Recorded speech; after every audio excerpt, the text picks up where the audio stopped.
yun po yung kahulugan po ng church in the Bible. It is never referred to the building. Ito po yung mga tao na sumampalataya sa ating po Panginoon Kristo sa nag-iisang kaparaanan po ng kaligtasan.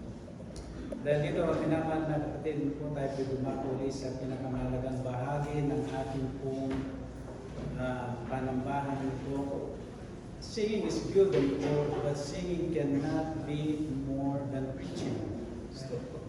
So yun po yun sa ating gano'n. And I don't think ito po ginawa po ng ating Panginoon sa Kristo yan. Ano siya po ay umagat sa ibabaw po ng mundo. There are more preaching and teaching of the Word of God than singing. And ito, yan po yung kanila pong nagiging kaugalihan. Tayo po tumayo lahat po at buksan po ninyo ang ating mga Biblia. Sa mga wala pong Biblia, ano po ay kapitalihan po natin. Ang mga wala pong Biblia, ano po, the Church of God, ano po, ay meron po silang mga Biblia, ano po, na dala. At ito po yung salita ng ating Panginoon. Ang ating mga bisita, pwede po natin silang bigyan ng Biblia, even if they're not baptized. Kung meron po tayo, ano po. Okay, so wala pa po yata yung nanay ni Mylene. Can you give one kay Sister Mylene para tag-isa po sila, ano po, si mama niya. Okay, sa Acts, in the book of Acts, chapter 1. In the book of Acts, chapter 1, hindi po pinagbabawal dito to have notebooks or piece of paper and po taking notes. So, hindi po pinagbabawal yan po. At kung naroon kayo po in the book of Acts chapter 1, verse 8, babasahin mo po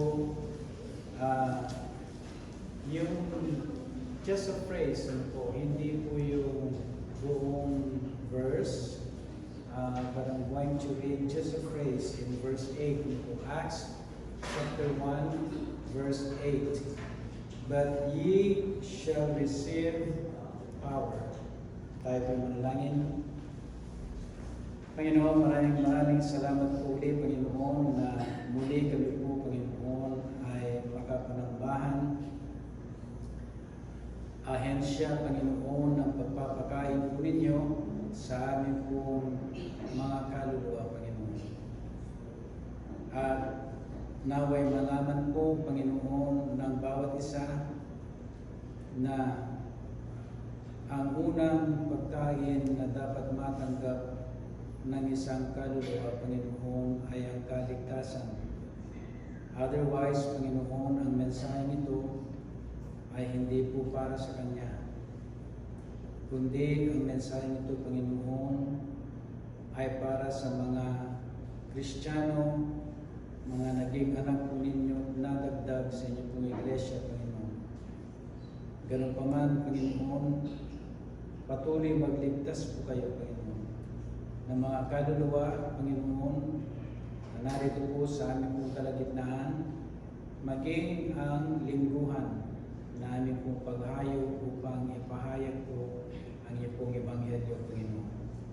Panginoon, dalayan po namin ang liwanag na nagagaling lamang po sa inyo upang sa ganon kami po ay magkaroon po ng kaunawaan sa inyo pong mga salita, Panginoon, at higit po kayong makilala, Panginoon.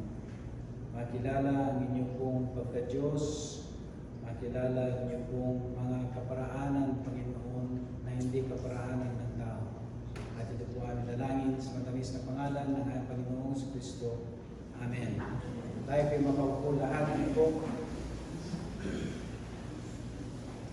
Isa pong lalaki ang muntik ng mahagip ng isang mabilis na motorsiklo at siya po ay nakaiwas at ibang tao ang tinamaan at nabundol at yung nabundol ay namatay at yung nakaiwas doon sa disgrasya ay agad-agad niyang nabanggit ito yung kapangyarihan ng Diyos na iniwas niya po sa kapahamakan.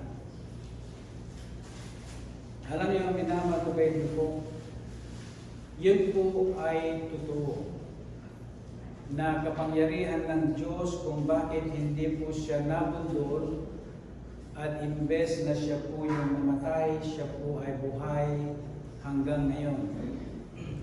Pero ang kapangyarihan ng Diyos ay para bagang ito po'y na ipapakita lamang sa mga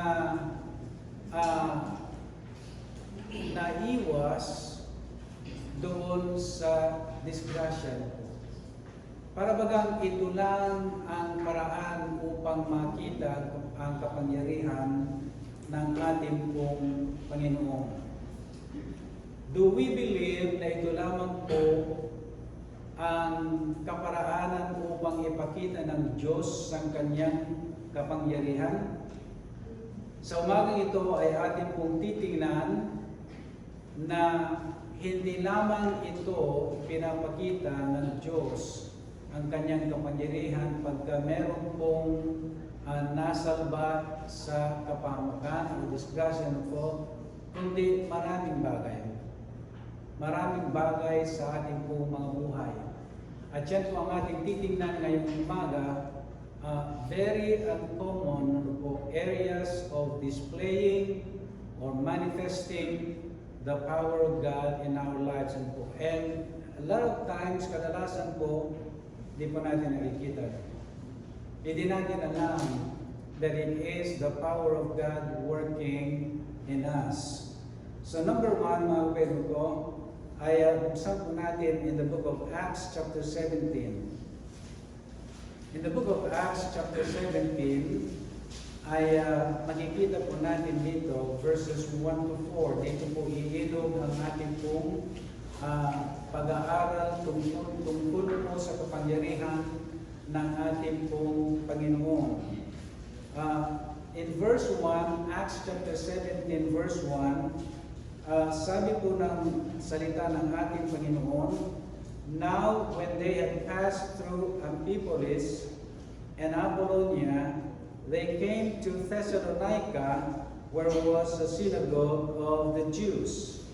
And Paul, as his manner was, went in unto them, and 3 Sabbath days reasoned with them out of the Scriptures, opening and alleging that Christ must needs have suffered and risen again from the dead, and that this Jesus whom I preach unto you is Christ.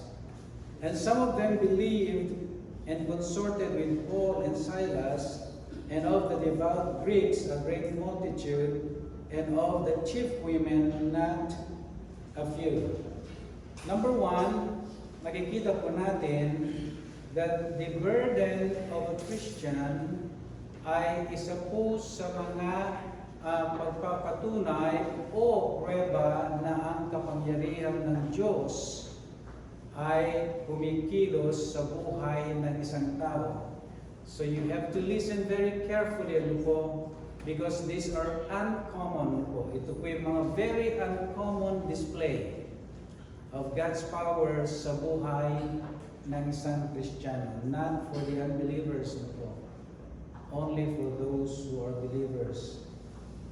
Na alam natin na in the book of Acts chapter 16, nakita po natin that they are familiar, sila po ay familiar sa kapangyarihan po ng ating pong Panginoon.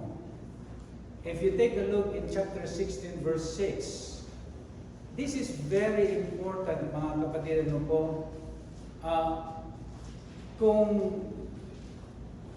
If you are matured enough to sense yung kapangyarihan ng ating Panginoon, lahat ito ay makikita mo po. You're going to be sensitive sa kapangyarihan po ng ating Panginoon. Chapter 16 verse 6. Sabi sa verse 6, sabi niya, now when they had gone throughout Phrygia and the region of Galatia and were forbidden of the Holy Ghost to preach the word in Asia, after they were come to Mysia, they essayed to go into Bithynia, but the Spirit suffered them or allowed them not. And they, passing by Mysia, came down to Troas, and a vision appeared to Paul in the night. There stood a man of Macedonia and prayed him, saying, come over into Macedonia and help us. And after he had seen the vision, immediately we endeavored to go into Macedonia, assuredly gathering that the Lord had called us for to preach the gospel unto them. Now, he asked you the question, mga kapatid ko. Do you see the power of God working? Though many times, mga kapatid ko, we're too blind not to see how God works. Every work of God, gaano man kagaan, no matter how light ang tingin mo, is the power of God. So dito makikita po natin, mga kapatid ko, that they were sensible. Sila po ay na-sense po nila the power of the Holy Spirit working in them. Nakita niyo yung word na immediately dito sa binasa po natin sa verse 10, immediately we endeavored to go. That's the work of the Holy Spirit. That is God's power. And so, that is the background, mga kapatid ko, kung bakit sa chapter 17, they were used. Sanay po sila to sensing. Yung nakikita nila the power of God working in their lives. And so we see, maminamal kapatid po, we see ito pong lingkod ng ating Panginoon, battered men of God, in chapter 17, na after being beaten, pagkatapos po sila bubugin in chapter 16 at ibilanggo, you see them again in chapter 17, na patuloy po silang naglilingkod sa Panginoon. May I ask you a question po? What is that? What is that? What keeps them going? After being battered, and in prison in chapter 16, wala pong duda mga minamal kapatid po, this is the power of God na kadalasan mga kapatid po, ay hindi po natin nakikita. But they were used. Sila po ay sanay, mga kapatid po. Sila po, mga kapatid po, ay bukas ang kanilang mata. Immediately, they can see the power of God working in their lives in chapter 17. So, yun ang makikita po natin. When they had passed through Amphipolis and Apollonia, they came to Thessalonica, where was the synagogue of the Jews. And Paul, as his manner was, ayun po ang ating papag-aralan po, the manner, the idea of being burdened, concerned. Yun ang ibig sabihin ng manner dito. Not just a custom na hindi po ito kostumbre without feeling, na wala pong nararamdaman. It is a manner associated po with heaviness ng puso, ng kabigatan sa puso. It is a manner associated with the heaviness of heart, yung kabigatan sa puso. And that is why maminamal kapatid po, burden, the Christian burden ay isa po sa pagpapatunay that God is at work. Making it heavy, maminamal kapatid po, in the heart of God's people. So yun ang makikita po natin dito sa verse 2, that God's power is manifested nung makita po natin, mabasa po natin, and Paul as his manner was. Paul as his manner was. Now, alam natin ang ating Panginoon Kristo po ay hindi po sila nagkasama ng ating Panginoong Kristo nung siya po ay lumakad sa ibabaw ng lupa. But he understood well, naunawaan po niya. Of course, na-share po ng mga apostles that went before him. Naipasa ng mga kapwa niya, mga apostles, about what Jesus Christ said in Matthew chapter 11, verses 28 to 30. Sabi niya, take my yoke upon you, for my yoke is easy and my burden is light. He understood that very well. How many of you, maminamal kapatid po, nabasa ninyo, narinig ninyo, maminamal kapatid, was commended, mga kapatid po, to share the burden of the Lord Jesus Christ? Do you understand that? Just when did you share that burden with the Lord Jesus Christ? Sabi niya, take my yoke upon thee, for my yoke and my burden is light. So dito, maminamal kapatid, Paul, who never walked with the Lord Jesus Christ, understood that well. Yung sinabi ng ating Panginoon Kristo, my burden is light. And at that time, mga kapatid po, ini-invite po niya ang mga hearers niya to share that burden. Burden, mga minamal kapatid, is the heaviness of heart towards the lost. Yun ang makikita mo sa verse 2. As his manner was, went in unto them, and 3 Sabbath days reasoned with them out of the Scriptures. Napakaliwanag, mga kapatid po. God is at work, and when God is at work, that is the power of God working in you. So dito, ang minamal kapatid po, in chapter 16, makikita po natin na sila po ay binugbog sa chapter 16 beginning in verse 20 chapter 16 beginning in verse 20. And brought them to the magistrates, saying, these men being Jews, referring to Paul and Silas at saka mga kasama nila, do exceedingly trouble our city. When you are living in the power of God, you're a troublemaker. Na-realize po ba ninyo, mga kapatid? When you're living in the power of God, you become a troublemaker. Sabi dito po, do exceedingly trouble our city. Sila po ay, isip nila ay mga troublemakers. Sila po. And in verse 21, and teach customs which are not lawful for us to receive, neither to observe, being Romans.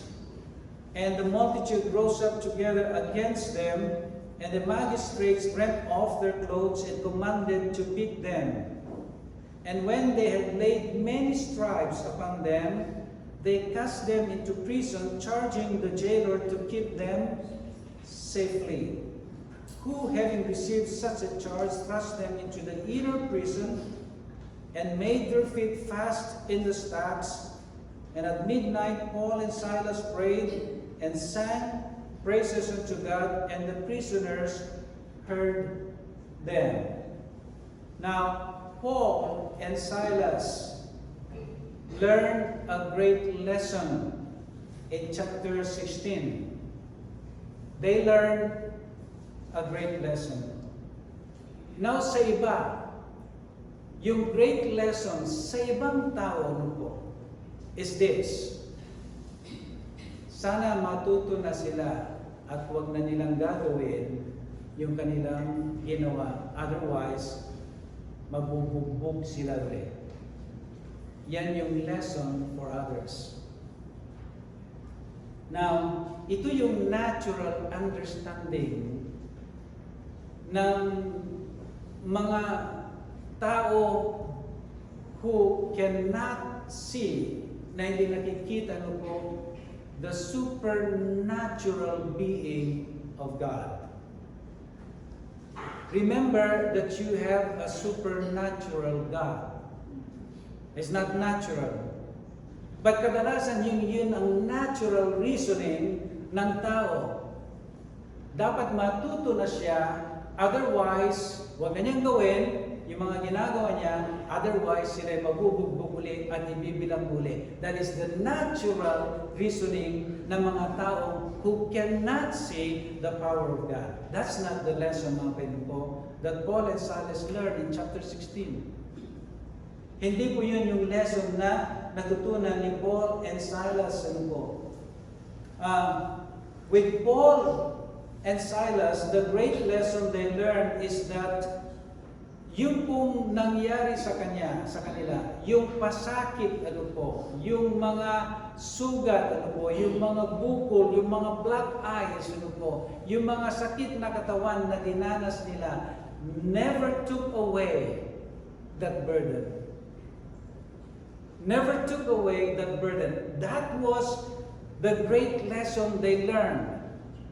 That wala doon sa mga tinamo nilang sugat, black eye, sakit ng katawan, pilay, mga kabeno po, that took away that burden. That was a great lesson, mga kabeno.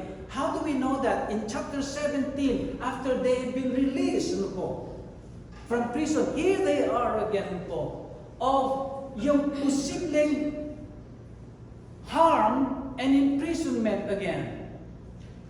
But that was the great lesson, mga Pedro, that they had learned. No wonder why, mga kapatid, Acts chapter 20, sabi ni Paul, none of these things move me. None of these things move me, neither count I my life dear unto myself, so that I might finish my course and to testify the grace of God to all people. That's a great lesson, mga Panginoon, that they have learned. They learned, maminamat ko, they learned and saw the power of God not when they were released from prison. They learned and saw the power of God not nung nakalabas na sila in prison. But they saw the power of God and experienced the power of God while in prison. How do we know that? Because they were singing and praying.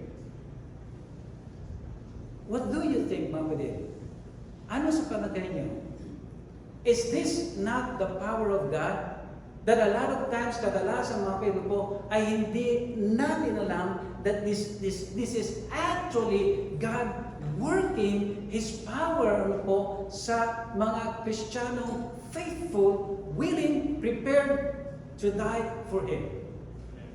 Fully surrendered sa Kanya. Not when they were out of prison, but while they were in prison, they saw the power of God. You see, maminamat ko, they were fulfilling the invitation ng ating Panginoon that this burden, this concern of the Lord Jesus Christ is light.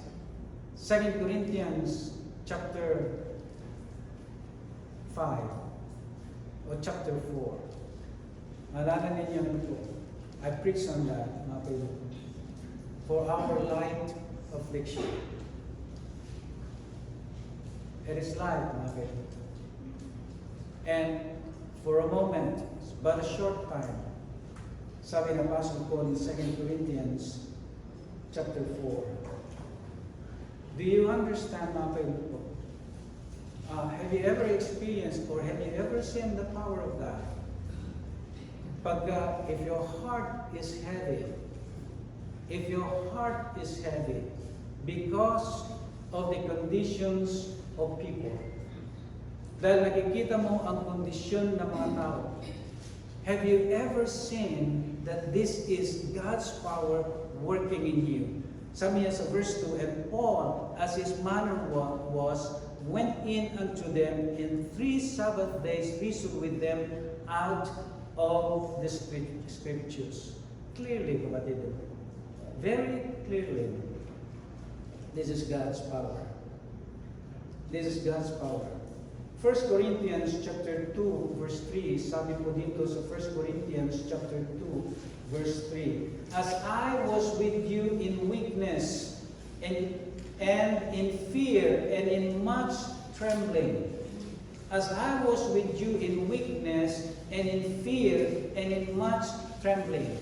Now, I want you to see, maminamal kapito ko, at gusto kong makita ninyo na ang kapangyarihan ng Diyos ay hindi lamang na ipapakita ng Diyos pagka ikaw ay naligtas sa kapahamakan. O di kaya ikaw ay nakatawad ng 200,000 po. This is hindi lang yun pinapakita ng Diyos ang kanyang kapangyarihan. But these are areas ng buhay ng isang Kristiyano whereby madalas po hindi natin nakikita that it is God's power working in us. Sabi niya, as I was with you in weakness.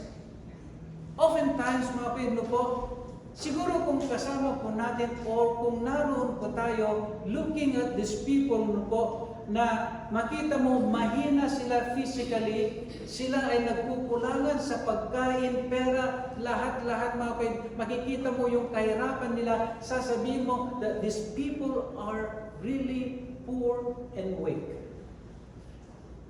Malala niyo mga kapatid, ang sabi ni Apostle Paul, that they're willing to be poor that others may become rich.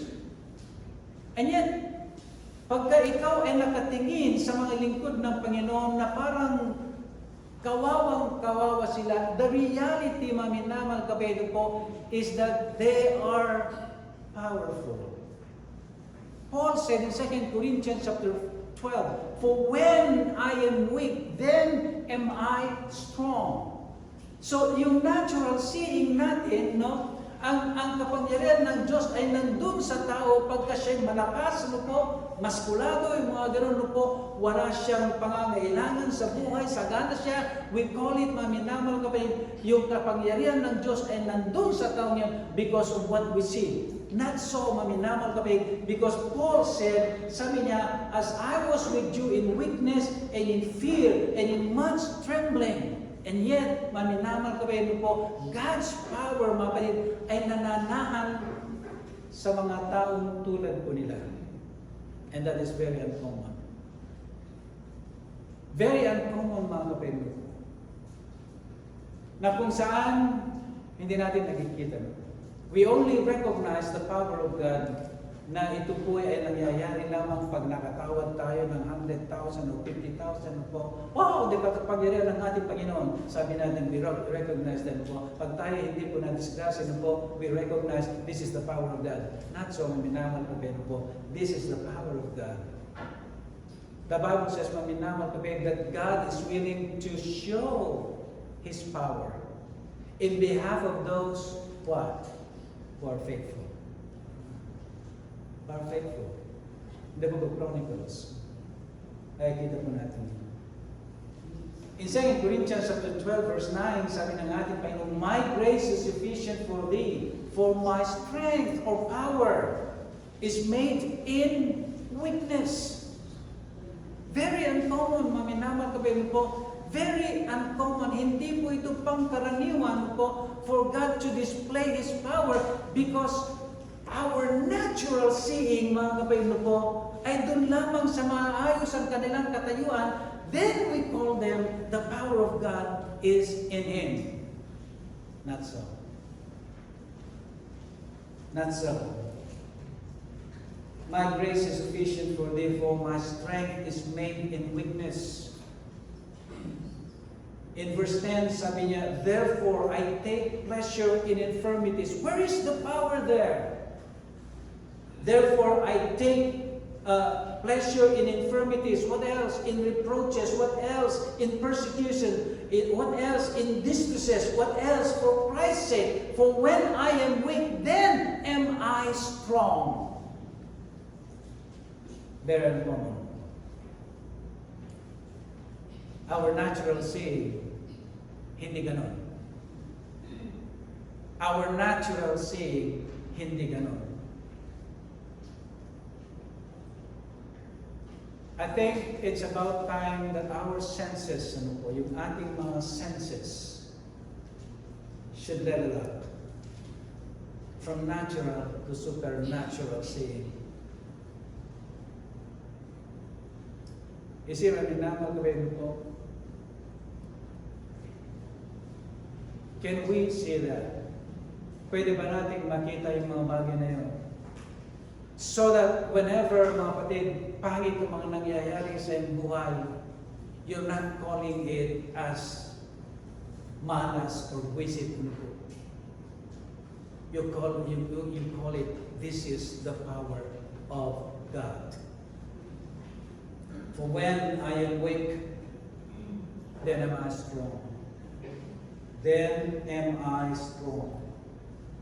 The burden was not there only because there were many of them. Look with me again in verse 2. And Paul, as his manner was, went in unto them. That's plural of them. Makikita po natin in verse 4 that there were many of them. Marami po sila in verse 4. Multitude.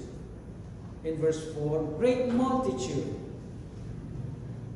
Sa verse 4. But gusto kong makita po ninyo mga pwede po, that burden whereby dito ipinapakita yung kapangyarihan ng Diyos is not only manifested when there are many people to be reached, but also in few. Burden does not change, mga pwede po, when there are but few people. Burden does not change. That's the power of God. In chapter 8 of the book of Acts, one soul, God was burdened. One soul. God said, fill it. So I want you to see, naman kapay to have a balanced understanding of who God is. Burden is not just for many.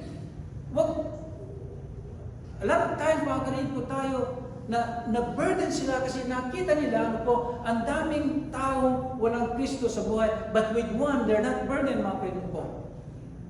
That's not balanced understanding of God.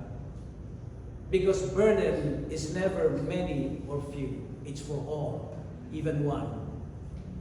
In Acts chapter 8, mga pwede po, kikita po natin that one soul reading the book of Isaiah at hindi niya maintindihan, mga minamang kapatid, God sent miraculously si Philip to witness to the one precious soul. So what do you call that, kapatid? Burden. The Christian's burden, mga minamang kapatid po, is an area whereby God displays His power. That's power.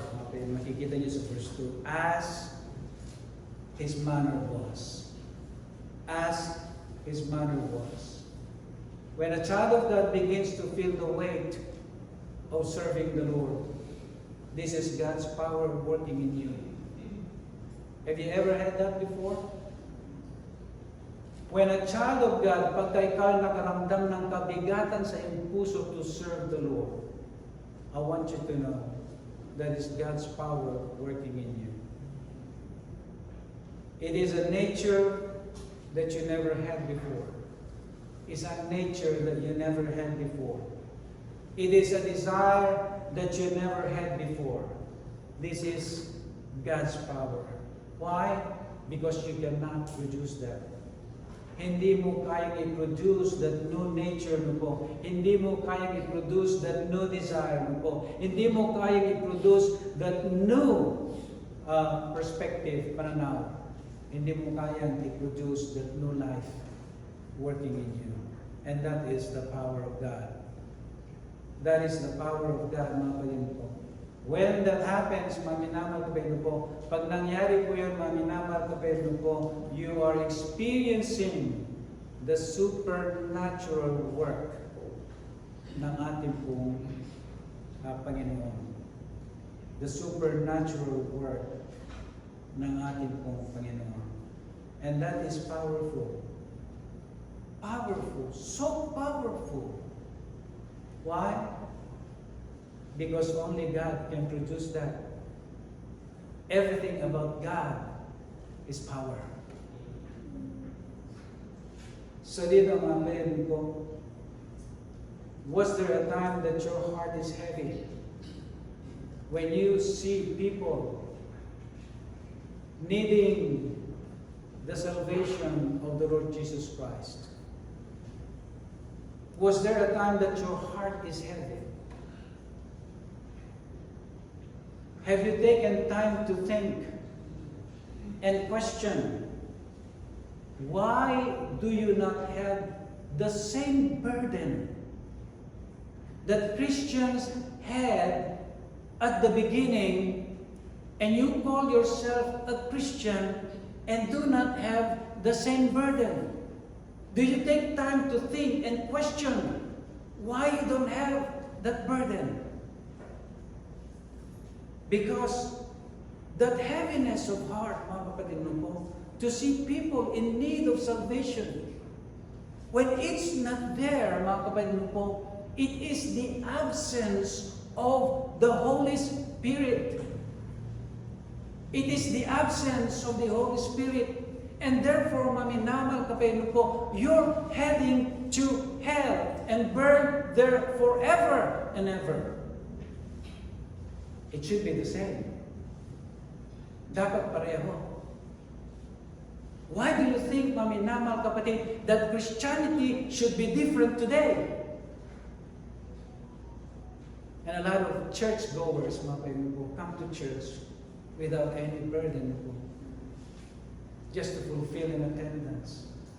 You've been hearing this, maminamal kapatid, madalas po, mga kapatid po. And I hope one of these days, mga kapatid po, the Lord will take away the scale in your eyes, like Paul. Makita niyo. Why do you think that Christianity must be different today? Kaya dito, maminamal kapatid po, have you ever asked yourself, if I have received the power of the Holy Spirit, remember our text? But you shall receive power. And you call yourself a Christian. And if you are a Christian, indeed, maminamal kapatid po, natanggap mo ang kapangyarihan ng banal na Espiritu. Now, where is the burden? Where is the burden? Because you received the power of God. Kaya dito, maminamal kapatid po, ay, do you ever ask yourself, mga kapatid po, pag hindi mo nakikita yung kabigatan ng puso, seeing people po, that may be your uncle, that may be your father, that may be your loved ones, that may be your closest relatives, mga kapatid, and you have wala kang kabigatan sa iyong puso, maminamal kapatid, where is that power? Because our text, Acts chapter 1, verse 8, but you shall receive power. Are you looking for that power? Are you looking for that power? Because ang isang totoong ligtas, the power is in you. A lot of times we don't see that power. Strive to enter into that narrow gate. There is no comfortable Christianity. Strive. Walang comfortable Christianity. Oh, I'll just go to church. I'm not guilty, I go to church. That's not Christianity. Stop thinking that you are a Christian, mga kapatid. They want Jesus, but they don't want what God commands them to do. Right? Maraming tao gusto ang pangalan ni Jesus, but they never wanted what God wants them to do. There are those who profess salvation. Up to now, maminamang kapatid, months and months they have received the Lord. They believe that Jesus Christ is Savior, but they never like to be baptized. Imagine, maminamang kapatid. Imagine, maminamang kapatid. Receiving the Lord Jesus Christ as Savior, but never wanted to be baptized. Think if you're a Christian. Think if you are saved. You want Jesus, no? But you never want to take away those applications in your cell phone that makes you evil.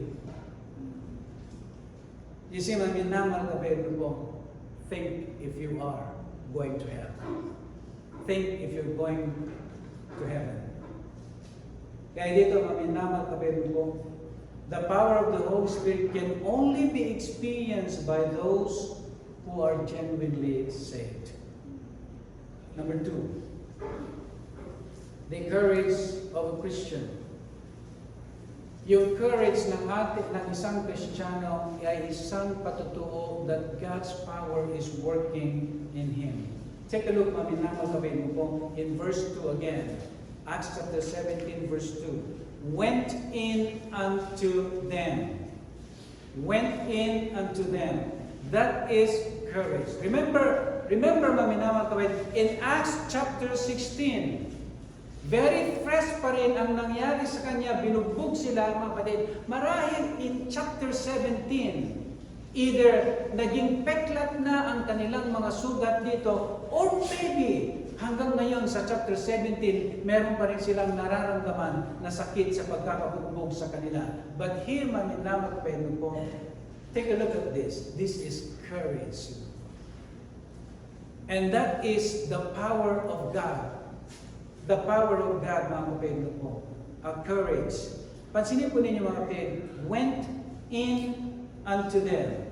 Went in unto them. Now, kanina, mga kapatid, binasa po natin in 1 Corinthians chapter 2, verse 3. And I was with you in weakness, and in fear, and in much trembling. Now, doon, maminamal pa pinapakita po ni Paul that courage, maminamal pa po, courage is not the absence of fear and trembling.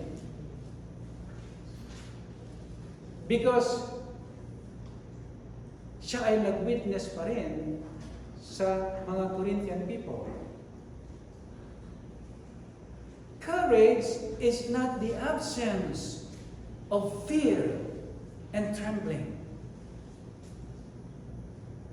So dito mga payagno po, went in unto them.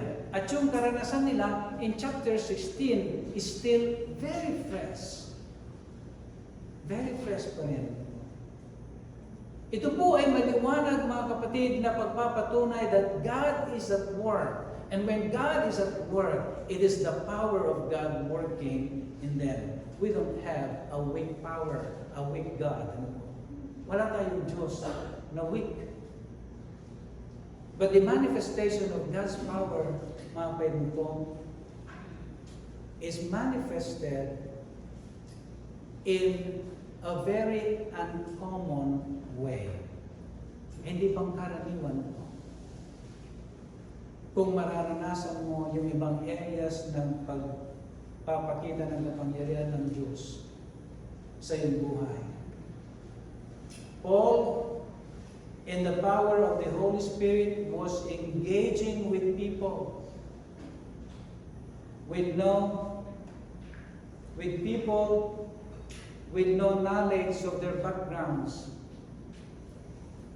I remember mga palit, pagka bagong kakilala ko yung mga tao, I was just invited to have a Bible study with a group of people. I am very cautious. I'm very careful nito. Hindi ako yung careful na babawasan ko yung salita ng Diyos. No, that's not the carefulness na sinasabi ko. But I'm cautious. You know why? Because I don't know the background of these people na aking mga kaharap. Now, pansinin po ninyo mga pwede ko, that courage, maninangal kapedno po, ignores the background of people. Pansinin nyo nito, this is the first time na mamit ni Paul ang mga taong ito. Who knows, mga kapatid, ito pala ay sindikato ng mga karap niya. Who knows, ito pala mga 3 o 2 ang killer doon. Who knows, maminamal kapatid sa mga nakapaginig dito, ano po, ay nagplanong pag-uwi nila Paul ay papatayin sila. But courage, maminamal kapatid, ignores the background of people. So he went in unto them, different people, different attitude, different characters.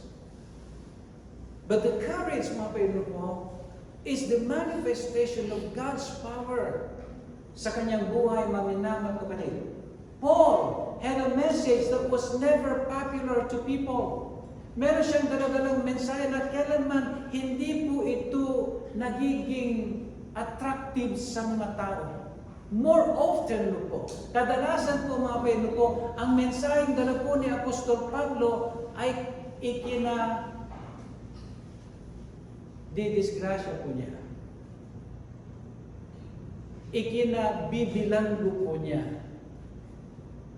Insulted, rejected, persecuted, mga kapatid, even battered doon sa message na dala-dala po ni Apostol Pablo. So what do you call that, mga kapatid? He knows that. All of that, alam po niya lahat yung mga kapatid po.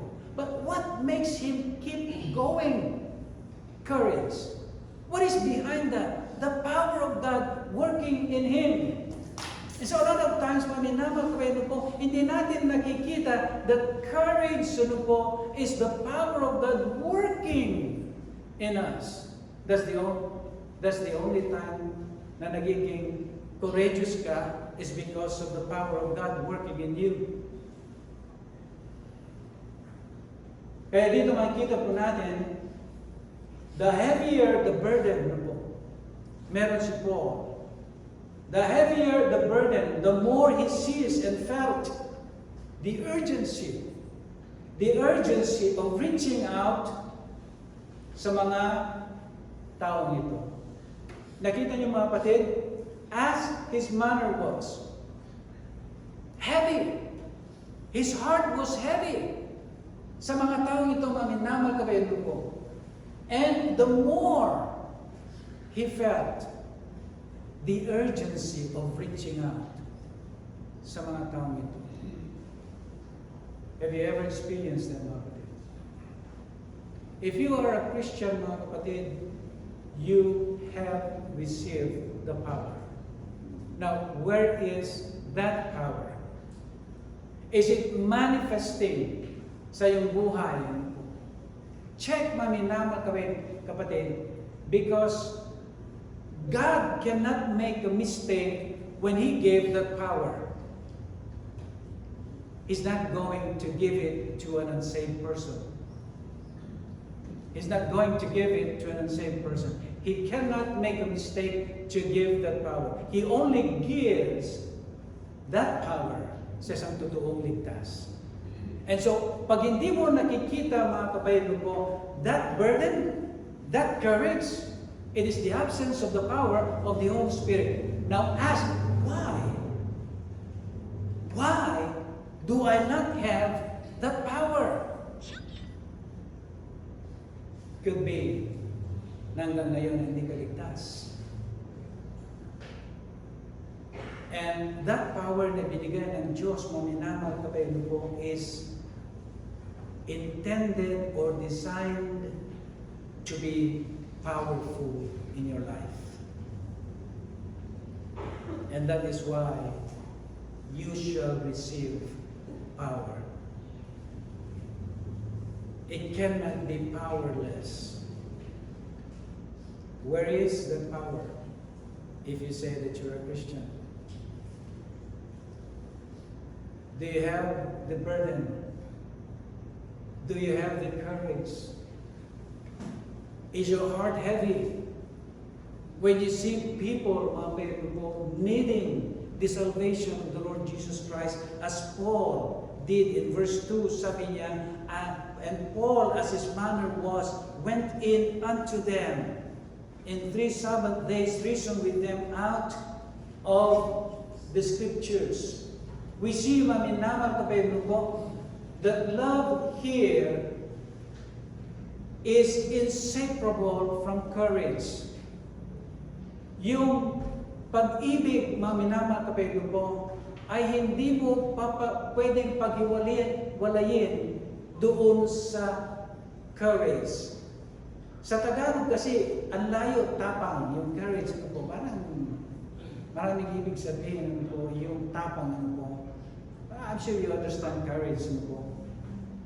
But dito, minamal kapatid po, courage is the product of love. Hindi gagawin ni Paul ito, maminamal kapatid, if he doesn't love God. Kung hindi niya mahal ang Diyos, po. In 2 Corinthians chapter 5, verse 14, for the love of Christ, sabi niya, makes me to fight against my nature. Yun ang ibig sabihin ng constraint. Makes me to fight against my nature. Ano yung nature ng tao? He doesn't care. That's the nature ng tao. He doesn't care. You see, mga kapatid po, dito makikita mo mga kapatid po, that courage is the product of love. He loves God so much that he is constrained, mga kapatid po, to reach out to these people. Sa verse 2, para maabot niya ang mga taong ito. Makikita po natin in 1 Corinthians chapter 13. Take a look in 1 Corinthians chapter 13. In the book of 1 Corinthians chapter 13, I want you to see this, mga kapatid po. This is about love, mga kapatid po. This is about love.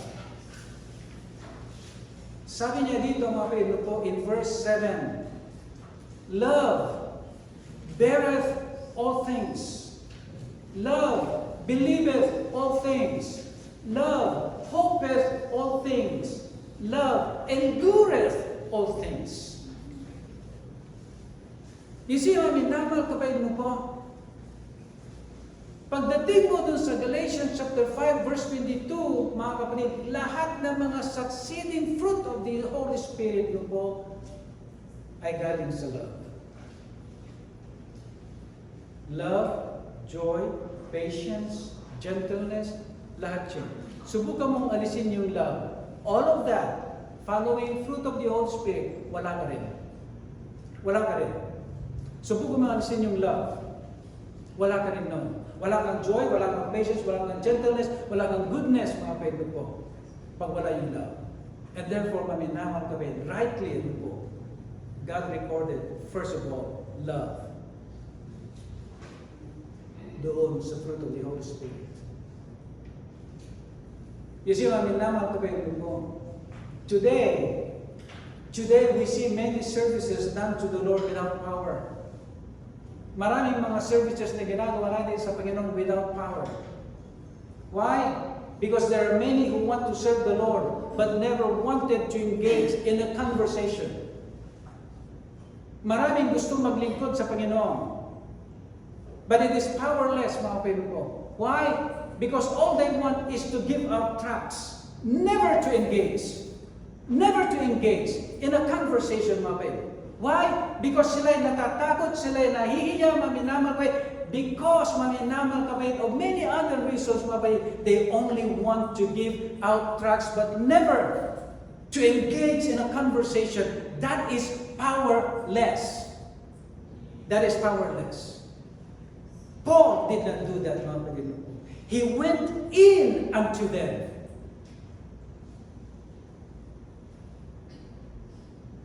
Don't teach others to just give out tracts. Do you know how important for somebody to be explaining? Acts chapter 8. ito pong napakahalagang kaluluwa because he was Ethiopian po. Hindi dahil taga-Ethiopia siya. But it was very precious in the sight of God. Reading in Isaiah, he cannot understand mga Panginoon po.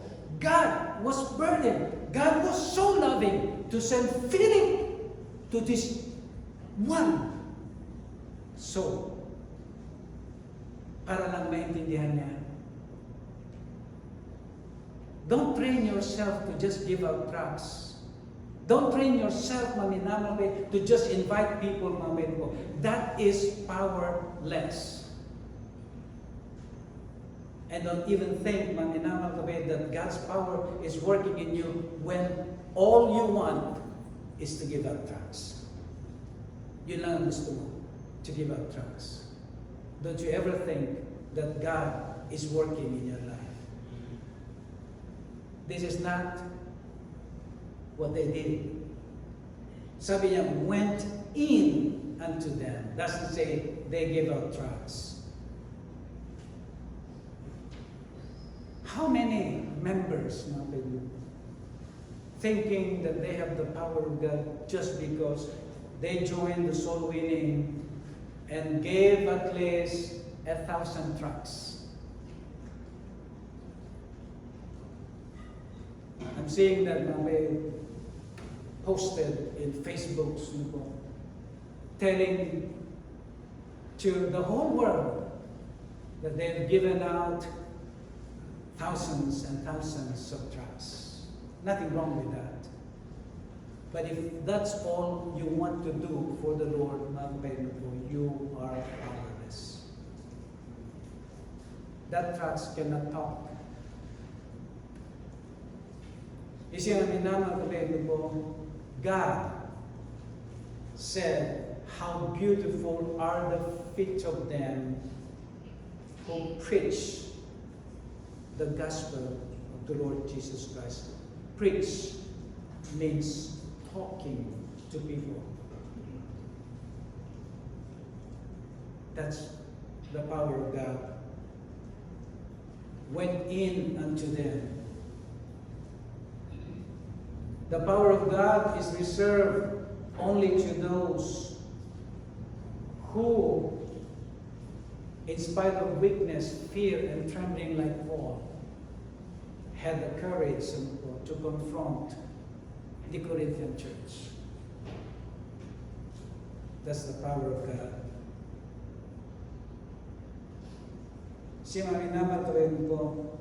Let us never think that giving tracts is a powerful thing to do.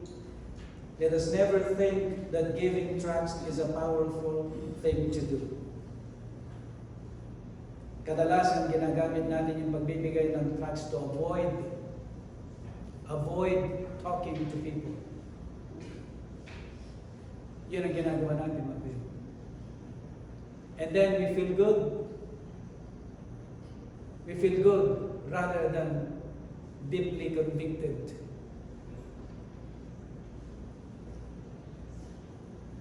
In your prayer, have you ever asked God for courage? Have you ever asked God for courage? Ask God for courage and He'll give it to you. And then you will experience the power of God working in you. The third one I would like us to see, where God's power is displayed very uncommonly, is the Christian's knowledge. The Christian's knowledge. Look with me again in verse 2 and 3. Verses 2 and 3. Sabi niya, and Paul, as his manner was, went in unto them, and 3 Sabbath days reasoned with them out of the Scriptures. I want you to take note the word reason with them out of the Scriptures. And then in verse 3, sabi niya, opening and alleging that Christ must needs have suffered and risen again from the dead, and that this Jesus whom I preach unto you is Christ. That's knowledge. That's knowledge, my people. Now, opening and alleging means explaining and proving. Yun ang ibig sabihin ng opening and alleging. Explaining and at the same time proving that what he said is true. Now, dito sa Matthew chapter 16, take a look mga pwede po quickly sa Matthew chapter 16. Matthew chapter 16.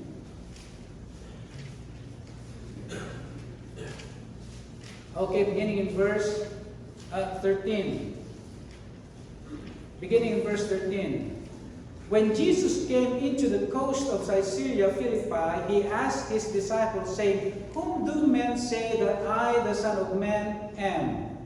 And they said, Some say, Thou art John the Baptist, some Elias, and others Jeremiah, or one of the prophets. He saith unto them, But whom say ye that I am?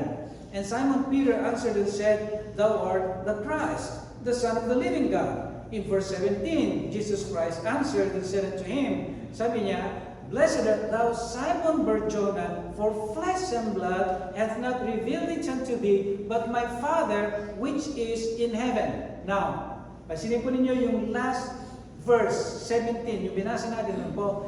This is not given to you by human being. This is not intellectual knowledge. It is given to you by my Father in heaven. Now, ano yung pinag-uusapan natin? Knowledge. Knowledge, mga kapatid. Knowledge, dito mga kapatid ko, balik po tayo doon sa verse 2 of chapter 17 para ma-connect po natin yung binasa po natin po. Sa chapter 17 verse 2, reason with them out of the scriptures.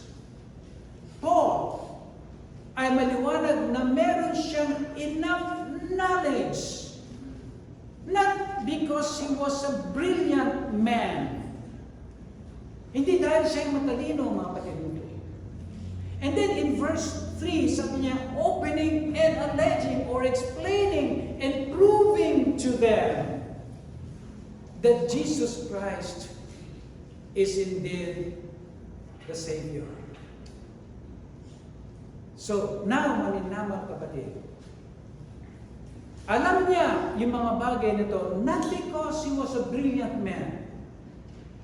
Ano yung nakita natin sa Matthew chapter 16 kanina?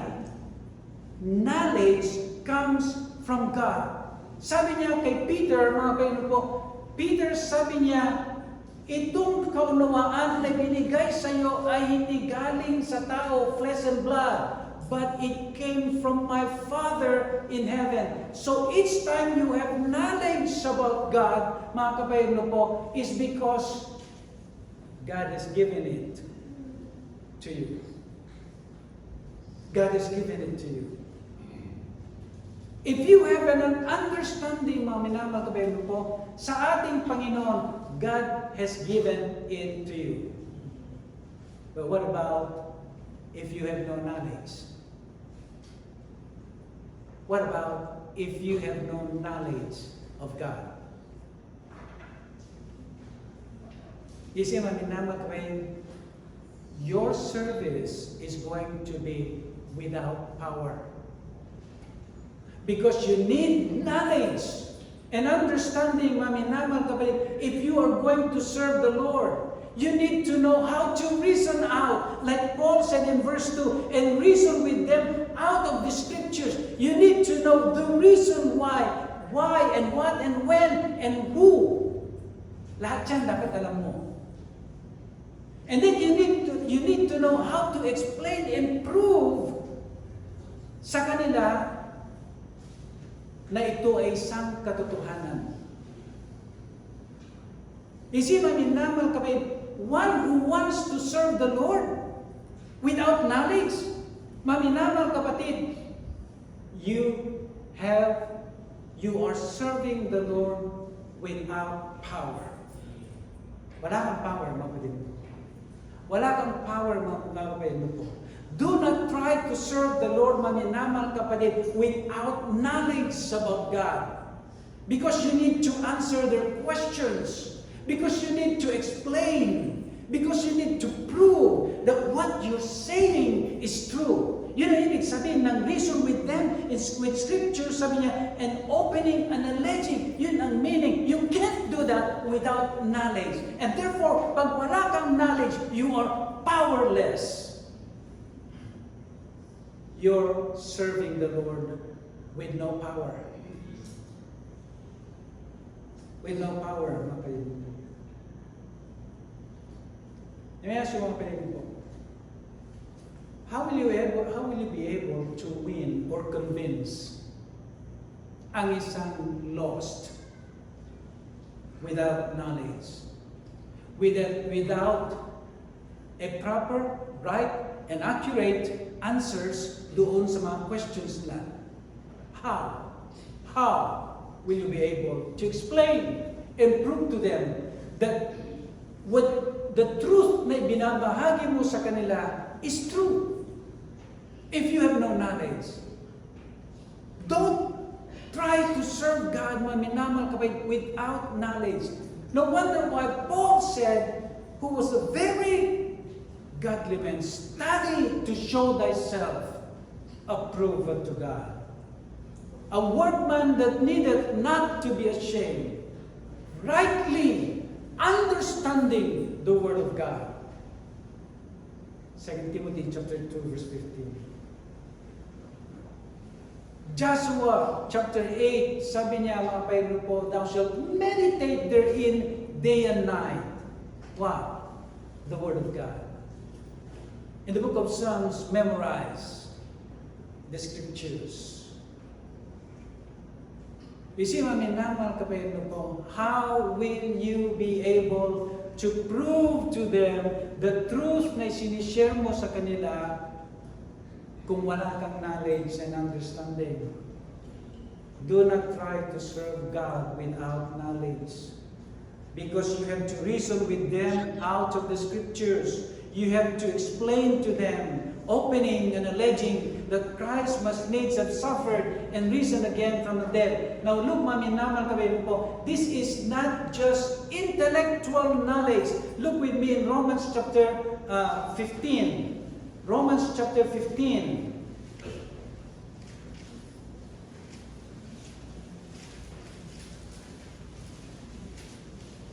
Romans chapter 15. Verse 18. Pansinin po niyo kapatid, the same Paul. So verse 18 sabi, for I will not dare to speak. Ano yung speak na? For I will not dare to preach or to teach or to share. So verse 18, of any of those things which Christ hath not wrought by me. Mga minamahal kapatid, Paul's knowledge is not just intellectual. Paul's knowledge of the truth was experienced. I dare not speak. In verse 18, I dare not speak of any of those that Christ did not do in my life. You come short of explanation. You come short of reasoning. You come short, maminamal kapit, of proving what is true if you have never experienced the truth.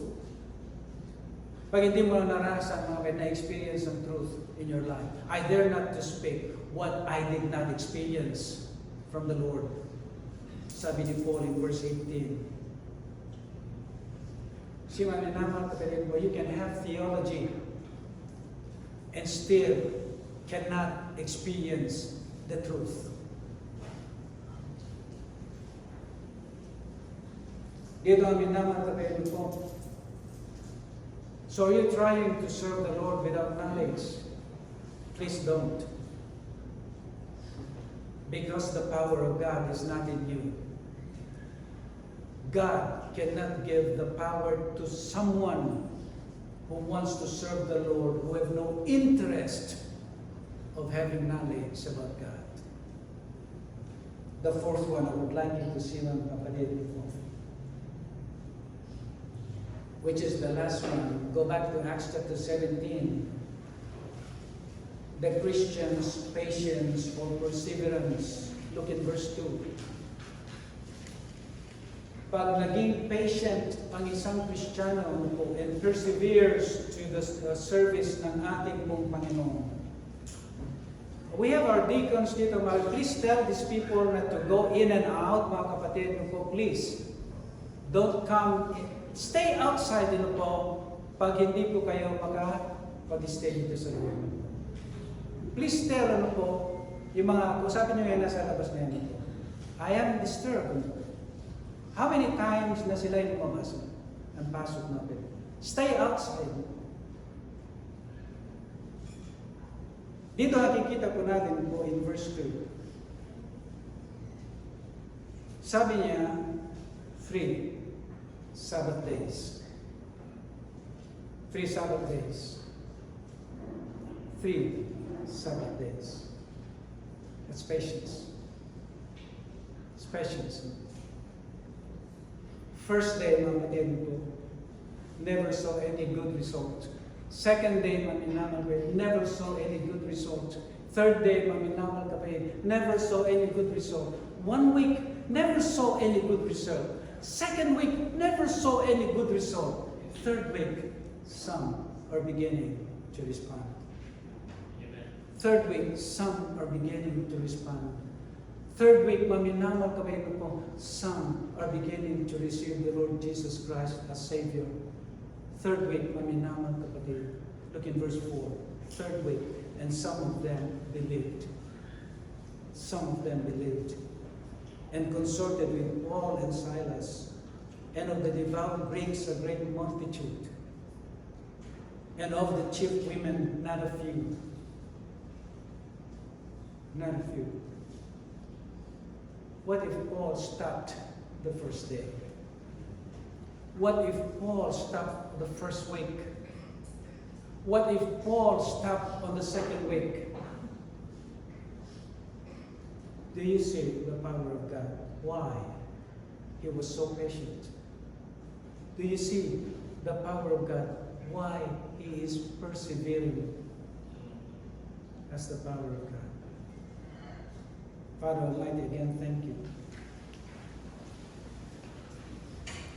Thank you, Lord,